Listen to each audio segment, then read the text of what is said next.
శివుడు యమధర్మరాజుని ఎందుకు చంపాడో తెలుసా? అందరి ప్రాణాలను తీసేది యమధర్మరాజు.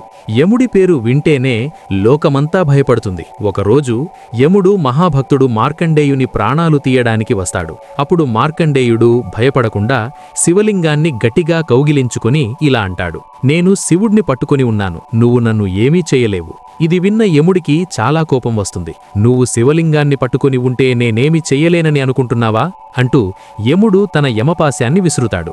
మార్కండేయుడు శివలింగాన్ని కౌగిలించుకుని ఉండటంతో ఆ పాశం శివలింగానికి కూడా పడుతుంది. అంతే, వెంటనే శివుడు ప్రళయకారుడైన రుద్రుడిగా ప్రత్యక్షమై, నన్ను నమ్ముకుని నన్ను పట్టుకుని ఉన్న నా భక్తుడిపై నువ్వు పాశం వేస్తావా అంటూ తన ఎడమకాలు ఎత్తి యముడి గుండెల మీద తంతాడు. అందర్నీ చంపే యముడే అక్కడికక్కడే మరణిస్తాడు. యముడు లేకపోతే లోకంలో చావు పుట్టుకలు జరగవని దేవతలందరూ భయపడి శివుణ్ణి ప్రార్థిస్తారు. దయామయుడైన శివుడు యముడ్ని తిరిగి బ్రతికించి, నా భక్తుల జోలికి ఇకపై ఎప్పటికీ వెళ్లవద్దు అని హెచ్చరిస్తాడు. ఫ్రెండ్స్, భక్తితో ఓం నమః శివాయ అని కామెంట్ చేయండి.